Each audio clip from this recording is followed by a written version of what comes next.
All right, guys, so now we're going to go for 11 through 20 on this same practice 9 non-calculator section. So in this question right here, you're given the proportion. So the mathematical way is just to cross multiply. So we get 2x, or multiply diagonally, I should say.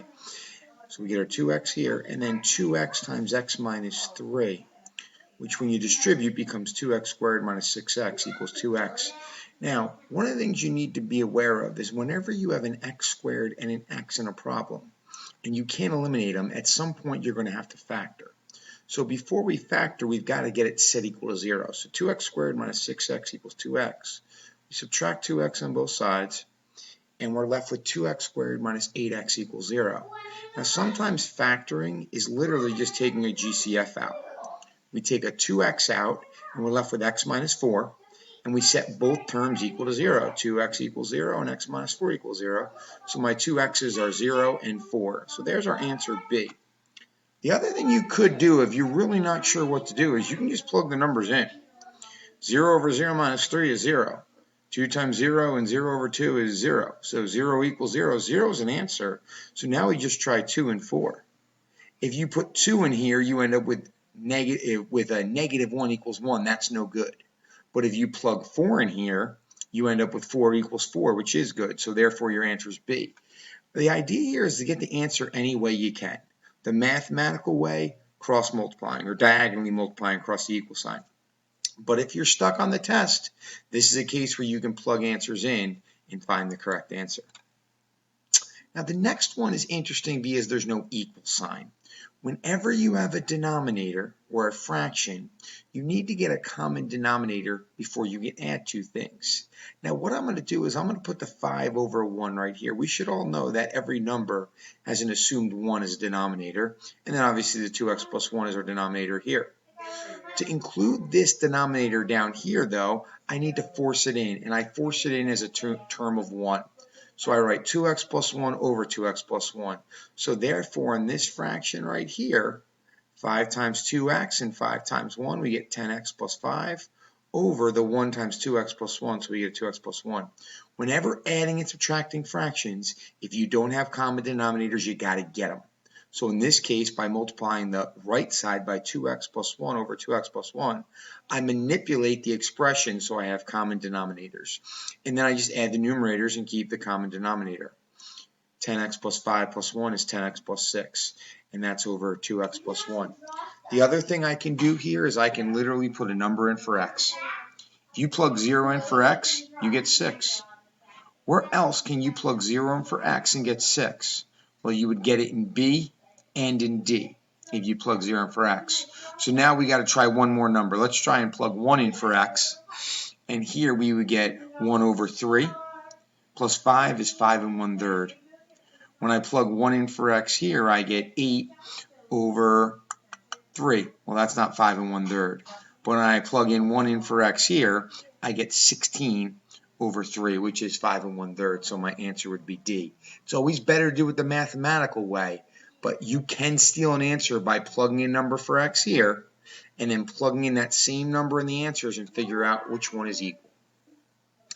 For number 13, we're given a parabola, and we're given 4 equations, and we should know this, the vertex form of a parabola, where it's y, which is f of x always equals y, equals a times x minus h squared plus k.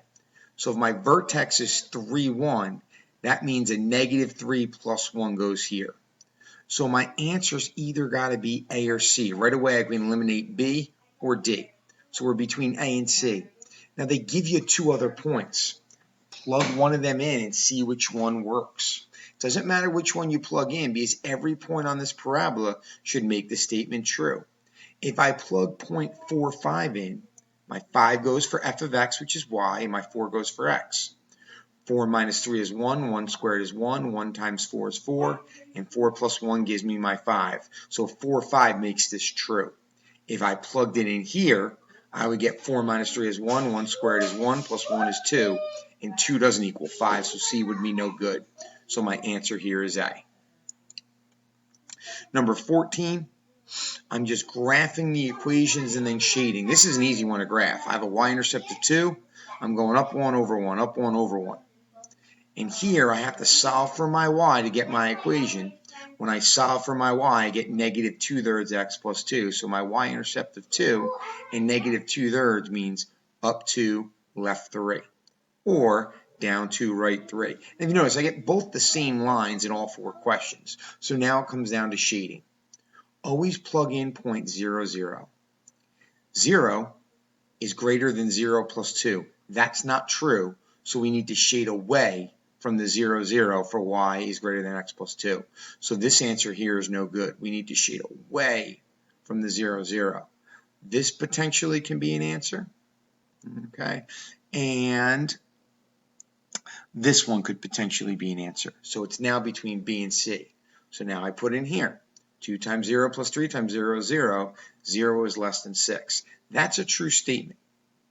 So in this line, I'm going to shade towards 0, 0, which is down this way, which means my answer is going to be B. In the last one, to get rid of a radical, we always square it. So the square root of x plus 2 squared is just x plus 2, but then you have to square the other side, the golden rule of algebra. What you do to one side, you do to the other. Negative x squared is a positive x squared. When I have an x squared and x, I've got to get everything equal to 0 and then factor. So I move everything over. X squared minus x minus 2, and that factors to x minus 2 times x plus 1. So my two answers are 2 and negative 1, as you see in problem A. But whenever you have a radical, always plug the numbers in to check it, because a lot of times 1 won't work. 2 plus 2 is 4, and negative 2 is just negative 2. Well, the square root of 4 is 2. 2 doesn't equal negative 2, so 2 is actually no good. But if I plug negative 1 in for x, which I do down here, negative 1 plus 2 is a positive 1. The square root of 1 is 1. A negative negative 1 is a positive 1, so my answer ends up just being B, the negative 1. What is the volume of a cubic centimeter at a right rectangular prism? Just use the equations that you're given in the beginning of the volume of a rectangular prism, which is length times width times height. And it's literally just 9 times 4, which is 36, times 10, which is 360. Number 17, we're just solving for the x. Subtract 2, you get 4x equals 2. You divide by 4, and x equals 1/2. But answer what they're asking. 2x plus 1. Well, if my x is 1/2, 2 times 1/2 is 1, and then 1 plus 1 is 2. Here, we need to remember one of the major rules of algebra, that f of x always equals y.